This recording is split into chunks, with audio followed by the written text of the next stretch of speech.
Whether it's someone who's dominating, meandering, going down memory lane when it has nothing to do with what we're talking about, someone who's a real naysayer, someone who knows it all. In all of those behaviors, the participation of others tends to be tamped down. People start to disengage. In person, I can give you a side eye. I can move. Right, But when we're virtual... Hey everyone, this is Dave. I'm here with my friend Nancy today, and we're going to talk about communications and teams. I'm really looking forward to this. It's going to help you, your teams, your organization with better ways of working.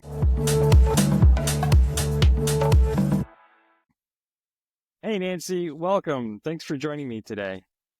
It's great to be here, Dave. I'm in frigid New England, where ice I'm in sunny South Florida. So lucky you. So tell us a little bit about yourself and your company and what you do. Sure. I started Guided Insights 1994, and I'm an independent consulting firm. I mainly focus on facilitation, meeting facilitation and design, facilitation skills training, and communication and collaboration, especially across distributed teams. And I've been doing that since 9/11, when all of my clients said, now you have to do everything virtually. Well, this is great because at the time of this recording, a lot of the posts that I've been doing on LinkedIn, which you've been helping me out with, is how can teams communicate and collaborate more effectively. And so I'm really excited to record this episode and get some of your tips and technique on how teams can do that. What are some of the things you're seeing out there in terms of collaboration and communication in teams? Well, I think right now, as many organizations are trying to finesse their work model and come up with an organizational structure, be it all virtual, hybrid, or return to office, I think a lot of teams are trying to figure out what's the most effective and efficient way to collaborate that doesn't delay projects and that can help people get work done on time, build trust, forge relationships, etc. So I think a lot of them are trying to figure out what's the right balance of communications. Is it using real-time meetings for the primary form of collaboration? Is it using some kind of asynchronous channel like a Slack or maybe a SharePoint, or is it to use email to some extent? What is the best way, and how do we use what kind of communication channel? And so is there like a specific mix as a rule of thumb, like maybe so much, Slack and email, or always try to go face-to-face or Zoom to Zoom whenever possible? That's a great question. Let's see how to answer that. First of all, I think if you can be in person, so for teams where maybe members live within 100 miles of each other, for example, then I definitely think it's worthwhile for project kickoffs, for team kickoffs, when there's a new member joining the team, for social connections, all sorts of reasons why I think it's great to establish some face-to-face interaction. Because in my opinion, that's what builds trust and relationships more than anything. Even if a team meets just once for one day across a real table, magic can happen when they go back to their desks, wherever they work. Also, if there's, let's say, a critical decision to be made or some trauma, some emotional content, something that is dividing the team, I think that's another reason to bring the team together. Or when the stakes are high or there's some emergency. Absolutely. Yeah. And when there's a lot of contention. And these days, in many organizations, there is a lot of contention. There's a lot of downsizing happening. One of the biggest bones of contention is, do we force people to go back to the office or not? Now, as I've seen studies that go back to the 90s that say the richest, the best communication is face-to-face in front of a whiteboard. And ever since COVID, I've been hearing that, but I haven't found studies or whatever to back this up, that if you can't be face-to-face, Zoom is fine as long as the webcams are. Is that what you're also advising your clients if they're apart, is to use Zoom but with the webcams on? Well, that's not a yes or no answer. I'd Really? say here's why. The use of webcams, especially if someone's on virtual meetings all day long, is really fatiguing on one's brain. It's very hard sometimes to actually to stare for long periods of time. Because picture, if we're sitting across from a table, I can look out the window and you're not going to think I'm tuning out. You're going to just think, oh, she's looking out the window, or I can be doodling and you can tell I'm paying attention. When we're virtual, the only way I can prove to you that I'm listening and engaged is to stare at that camera. And we can't ever make eye contact because I can't look at your eyes when I'm staring in the camera. So it's a real drain on the brain. So I do like when people have their cameras on when I'm, for example, facilitating an important meeting or running a workshop where I really want to see if people are understanding a concept. But I have learned not to force them. I used to say, come on, everyone have their cameras on. But I give people some grace now. But I do tell them that I'm more likely to be paying attention to the people who have their cameras on. So there is a risk in that. But I think some people just need to break for a little while from the cameras. But in general, yes, that's the best way I can tell if someone's paying attention. So going back to asynchronous communication, then if we're on Slack or Teams, are there any guidelines of when to know, hey, we've taken this as far as we could asynchronous. Now let's actually have a meeting, whether in person or virtual, or maybe this could be delayed by doing it in email. What are the guidelines for asynchronous to know what the right bounds are? Well, some people say the rule of thumb for getting on the phone is 3 email exchanges about the same topic. And if you're still not getting anywhere, haven't resolved, pick up the phone or send them an IM and say, hey, can you pick up the phone? So 3 replies in an email or a chat. That's the general rule of thumb. I will say for Slack versus email, one thing I hear from many of my clients is there's kind of a record. It leaves more footprints. It's easier to find things. With Slack, depending where the conversation is, it can be really hard to find that file that was attached somewhere or to find the thread. So if you want to cover your bases, let me say, and you want some record of a conversation, many people prefer email. But I'd say in general, yeah, after about 3 exchanges back and forth, time to pick up the phone, unless it's a really brief response. But I think what happens a lot of times when we use IM or any kind of chat is that if a team doesn't have an agreement about putting on a signal to say, I'm busy, I'm in a meeting, or I'm available, what happens is you might be peppering me with IMs or texts saying, Nancy, where is that blah, blah, blah? I texted you 5 minutes ago. Well, I might be in the middle of an important meeting or running a training session. I can't respond. So I think it's critically important to have principles and norms within a team about being vigilant, about setting our status so that we are respectful when someone can't give us an immediate answer. I think that's great advice, because I notice even if I set my status on do not disturb, I'm still seeing that counter go up. I don't think people see the little banner sometimes that says, Dave is set to do not disturb mode. Well, and sometimes they don't care. To be honest, but that's why it's so important to talk about that as a team, and especially for the senior leader who often feels like, well, that doesn't apply to me. I can ask Dave, even though he's in the middle of a meeting. How does that? So, like, should a team write these down and review them every once in a while? Because I love the idea of a team charter, and I do it myself when I coach new teams. Like, let's it's just a simple 1 slide. Like, who are we? What's our mission? This is something that can go on that charter as well. I think so. And I think it's critically important that they be explicit. So many times you might say, well, we understand our meeting norms, but do you? Do you understand what that means? Do we understand? So if we talk about meetings, when we say full participation, what does that mean?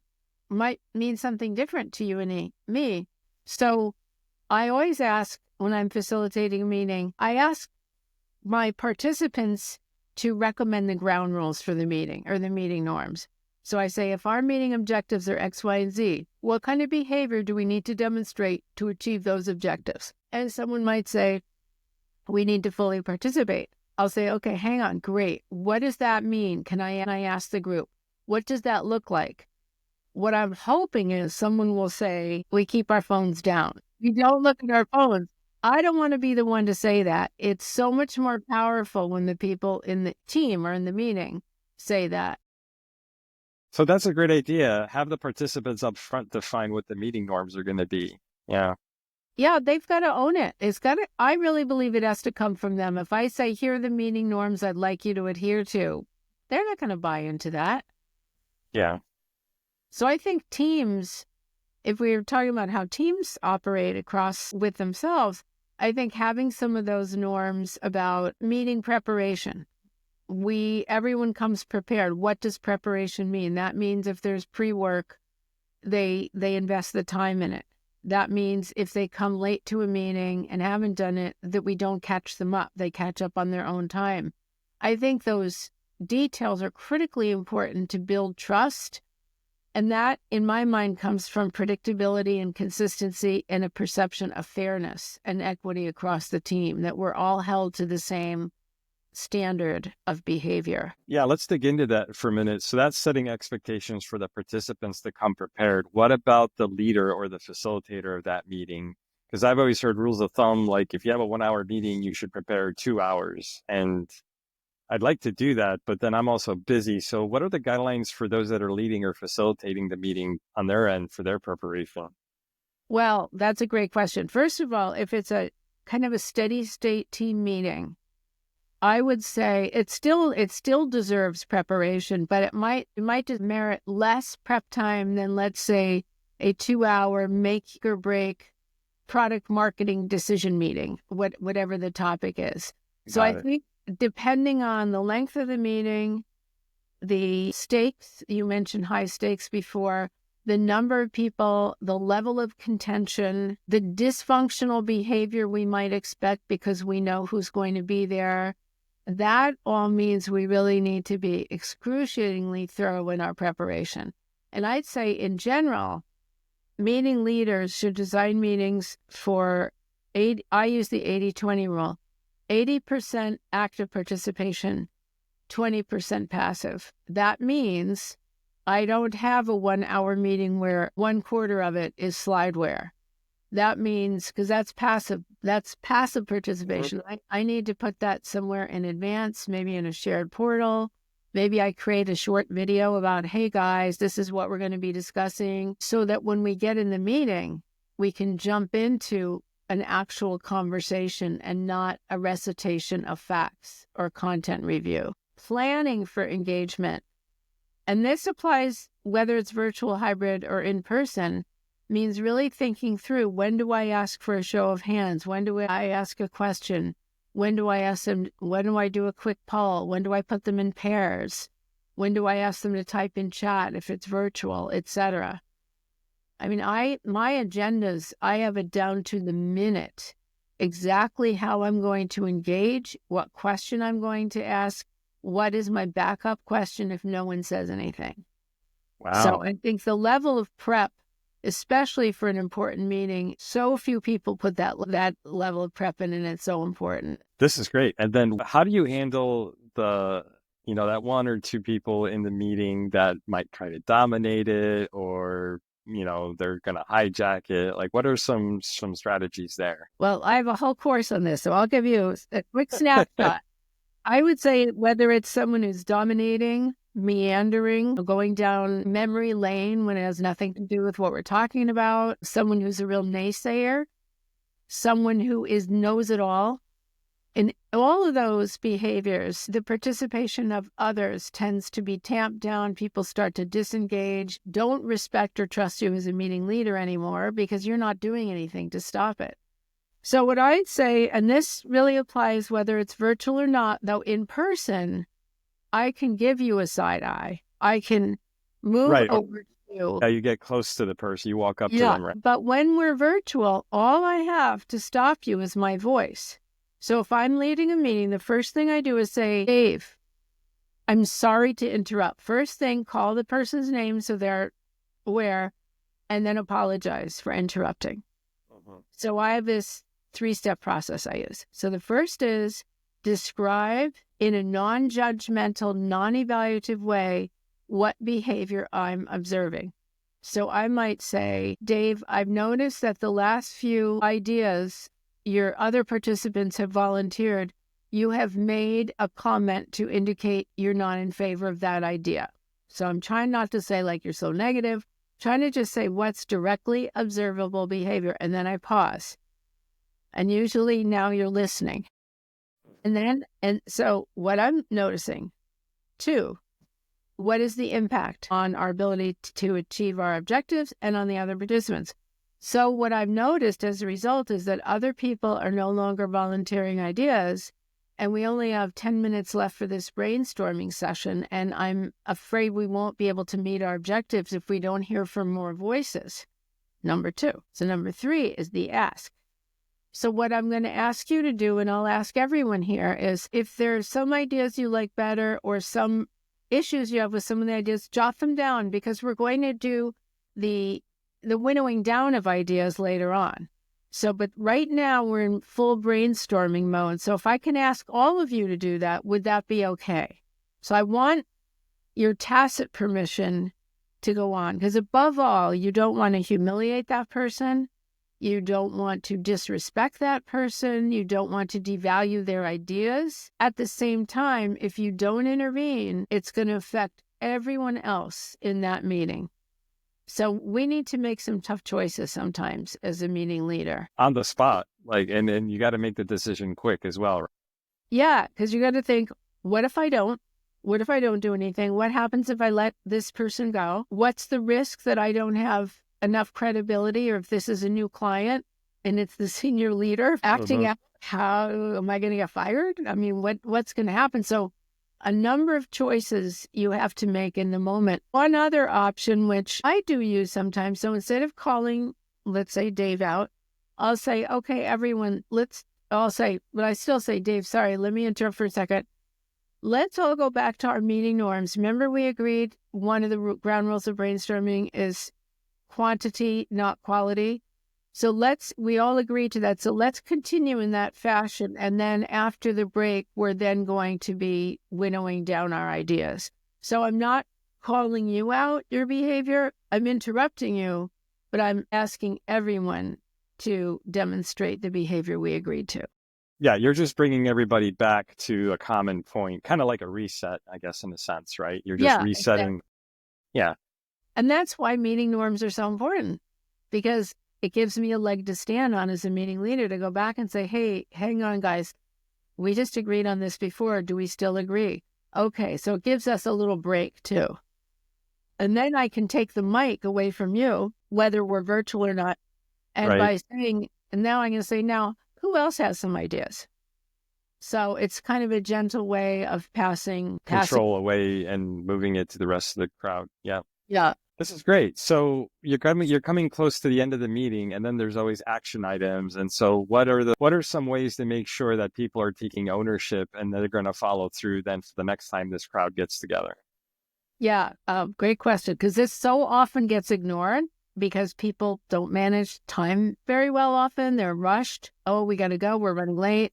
We'll send that out in the meeting minutes. First of all, if more and more people are using AI note takers, but if there are meeting minutes, just because my name is somewhere, I didn't really, in front of everyone else, take responsibility. So what I like to do is, if it's, let's say, a 1 hour meeting, reserve at least 5 minutes at the end to recap.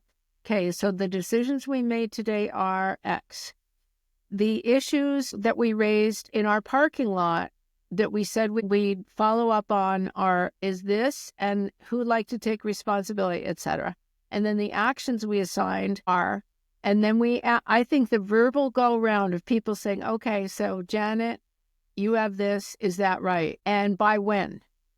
By when is important. One of the so I think it's the verbal acknowledgement. But one thing, one of my clients had this, I've never seen anyone do it, and it was really brilliant. I thought, for every meeting, he assigned an action master. And he wrote this, because it's not an enviable position, really. Because what the action master does is follow up with everyone who has an action from that meeting before the next meeting and ask, so how is that going? What is the status? So then that person, the action master, starts the next team meeting with a recap.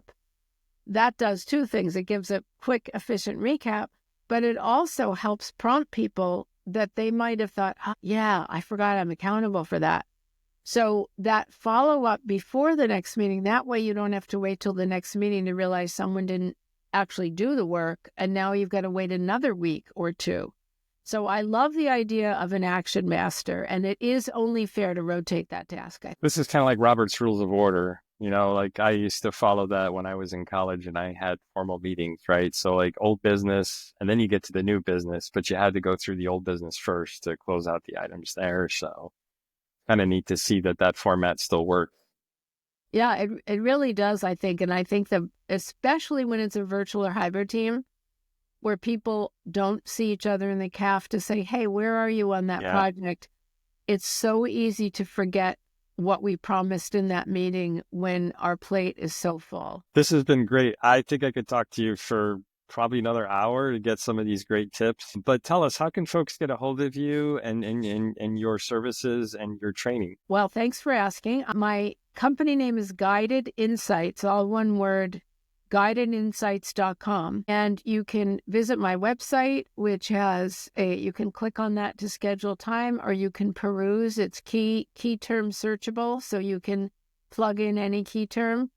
I write a newsletter at least once a month, so you can sign up on any page for my website.